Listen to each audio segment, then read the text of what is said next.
candidates, and we have been moving around our schedule throughout the day today to accommodate schedules, and some of these forums have been ahead of schedule, some behind schedule, some taking a little bit longer, and even one group of candidates left out of the program. So we are doing our best to help and support our candidates in moving around our schedule today to meet their needs for what they have going on this very busy Saturday.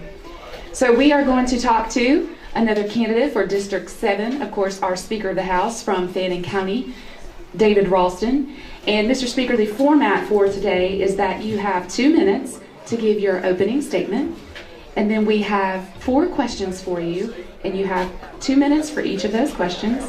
And the questions were prepared by the Tea Party Candidate Forum Committee. And then you will also have 2 minutes to do a closing statement. So we will begin with your 2 minutes of your opening statement, Mr. Speaker. Well, thank you very much, and thank all of you for being here today. And let me first of all apologize, I was running late, but we had a lot of things on the schedule today. I've already been to 3 events in Gilmer County, and so it's good to be up here in Fannin, and we'll be leaving here and doing a couple of more events before the day's over, trying to get around and see people, but I didn't want you to think that I was shortchanging you. I'm honored to be here, and I'm honored to be here today to ask for your vote in the Republican primary for state representative on May 24th. I have been honored over the past number of years to represent Fannin County and Gilmer and a portion of Dawson in the House of Representatives, and while I've had that service, I'm proud of the record that we have put together. In 2010, I was honored by the members of the House, the other 179 members, to be elected the Speaker of the House. And in that position, I've tried to take the values that I was raised with here in the mountains of North Georgia to Atlanta and not bring Atlanta values back here. We balance the state budget every year. We have taken steps to improve infrastructure, because one of the things that I feel very passionate about is our future in this community and in Gilmer County and in Dawson County in terms of growing jobs for our young people and providing them educational opportunities which are second to none. And that's has been a huge part of my focus. In addition to that, I have focused on protecting our constitutional rights. I have been honored to be a part of 2 pieces of legislation that have strengthened our protections under the Second Amendment here in Georgia. In 2014, we passed a pro-Second Amendment bill that was described by the NRA as the strongest gun bill ever passed by a state in this nation. We passed another bill this year because I felt like it was not right and not constitutional for us to give up our constitutional rights when we set foot on a college campus. Unfortunately, and to my great disappointment, that measure was vetoed this week by the governor. And while I respect the governor, I disagree with him. And I am on record that if I'm honored to go back next session, we're going to start back and we're going to pass that bill or a stronger version of it again next year. I'm not going to give up the fight for passing protections of our constitutional rights. So I'm here. I look forward to answering your questions this afternoon. I look forward to visiting with you when I'm finished. Thank you very much. Thank you very much. Okay, Mr. Ralston, our first question: if re-elected, what would be your first priority for Fannin County, and how would you implement that? My first priority would be to continue the work that we've already started in terms of infrastructure improvements and educational opportunities and growing our economy here.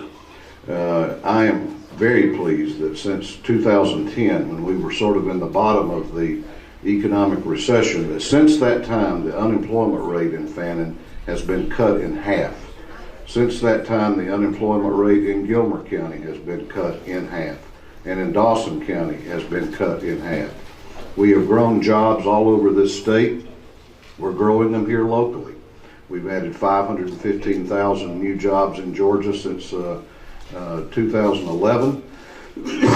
I think that some of the initiatives that we've taken such as the inland port in Murray County, will open up markets for products that are produced here in this county and in Gilmer County to have a greater ease of access to the port in Savannah, whether it's processed poultry, whether it's apples, whether it's other kinds of fruit, whether it's wine that's being made in the vineyards here.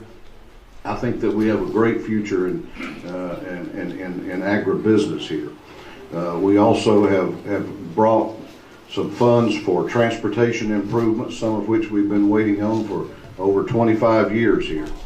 We brought funds for an expansion of the water system here, which is important to economic development. We also opened last year, excuse me, having a rough spring. You have about 30 seconds on this question. That's all I'll need. We also opened last year a permanent campus of the University of North Georgia in Blue Ridge here, and we've already had a doubling of enrollment and now a tripling in terms of number of applicants fall. So I want to continue to work on those initiatives. Okay, our next question that comes from the Tea Party Candidate Forum, I'm not sure if it's written exactly correctly, so I'll repeat the question and then you help me to understand where we stand on the subject. The question is, would you commit to supporting a resolution affirming English as the official language of the state of Georgia? Where do we stand on that being the official English language? is already, yeah, I know what you're asking. English is already the official language of Georgia, by law. Is that a short enough answer? That is a short enough. So what are their concerns regarding this resolution, or can you speak to that process? Well, there was a member of another chamber in the legislature that introduced a constitutional amendment this year that would put that in the Constitution. As I said, I was there in the Senate back in the 90s when we put it into law. I'm not sure what the motive was for putting it in the Constitution. I know that in the legislative process, it's important that if you're committed to a piece of legislation, that you have to work it, is what we call it. Working it means not only taking it through committee and getting it passed by the chamber of which you're a member, but it means going to the other chamber and building support for it. And I don't think we ever heard from that member on that measure over in the House. The next question is that in the Tea Party Patriots name, TEA means taxed enough already. Can you speak to last year's transportation bill that passed and explain how it benefited the citizens of Fannin County? Well, let me start with the last part of that. It benefited the citizens of Fannin County by committing $81 million to improve Highway 5 from Blue Ridge at least to Epworth. We haven't yet decided on the route from Epworth on to the state line. $81 million. That's not for downtown Atlanta. That's for Fannin County. It has already benefited the county over $1 million in road and bridge repair here. We're going to be able to replace the bridge over Hot House Creek. We're going to replace the bridge over at Shallowford, the Shallowford Road Bridge out on Ascot, which is, many of these bridges are really risky for school buses and emergency vehicles and heavy trucks. So there will be an immediate benefit to that. What that bill did was simply revisit the way we fund transportation in Georgia. You know, I'm a great believer that states ought to be able to take care of themselves rather than wait around the federal government to take care of them. We were waiting around the federal government for years. We had to cancel millions of dollars in contracts, hundreds of millions of dollars in contracts, because the federal government and Congress couldn't pass a highway bill. And frankly, we couldn't afford to be held hostage any longer by Washington. So we implemented a consumption tax, an excise tax on fuel, so that it takes away the fluctuations in due to price changes, and you're now taxed on the amount that you use rather than the price of gasoline at the pump. And you know, Georgia is a fast-growing state, whether we are like that or not. It is. I mean, we've added 1 million Georgians since 2010 alone, and that's 1 million more people using roads, driving over bridges, and either we take care of the assets and the infrastructure that prior generations of taxpayers have paid for, or we let them continue to deteriorate. Okay, Mr. Ralston, the next question is, in the next session, it did not get on the floor this year, but in the next session, do you see casino gambling coming up for a vote? And if no, why not? I stopped casino gambling in the House of Representatives this session because I was concerned that we had not heard from the people we represent, and the House Rules Committee voted it out to send it to the floor, and we were getting ready to end the week, 1 week, and I told them I wanted them to go home and go to church and talk to people they went to church with, and people they saw in the store and in civic clubs, and find out what they thought. And so I did that, and when I came back Monday, what I heard was that we weren't ready for that, and it will not be brought on for a vote until I think that the people of Georgia want it. And right now I'm concerned that there are a lot of problems with it. I don't think it's ready to be voted. I personally oppose it. I think I heard myself being called a bully, but I don't bully people. I let them make their own minds up, because we all represent different kinds of communities in Georgia. But that's my view on where it is now. Okay, we have one question that has come from the audience, and it concerns the Second Amendment, and I think I understand what they want to ask.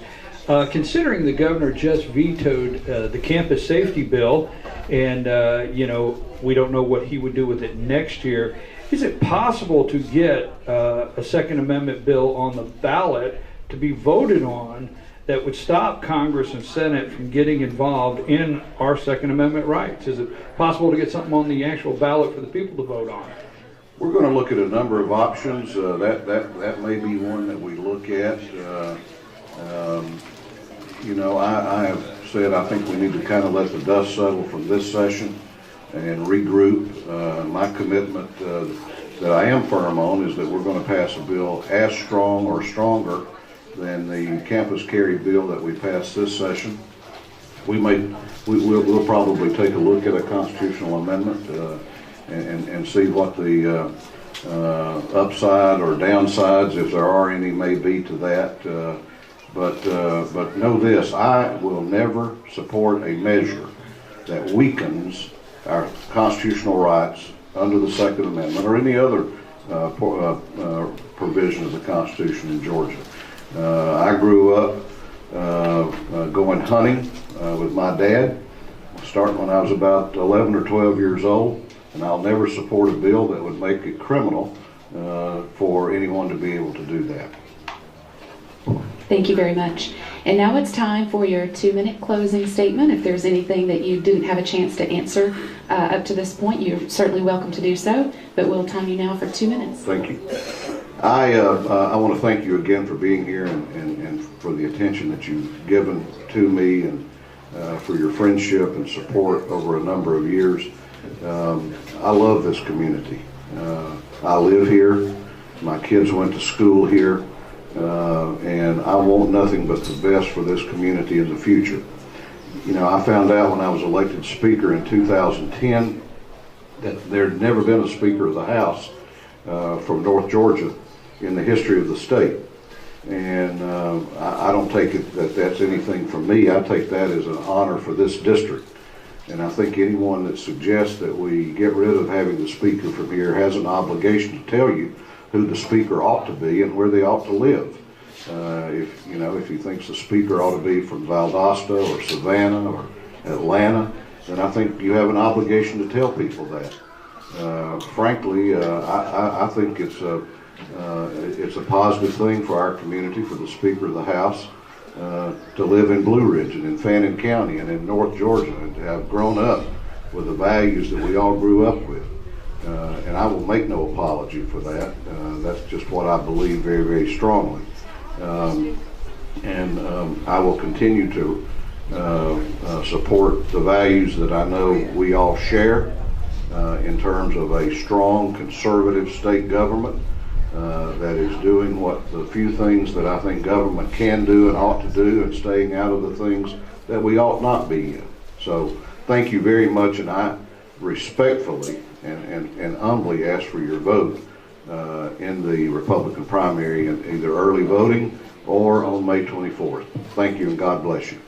Okay, thank you very much, Mr. Ralston, 7th District.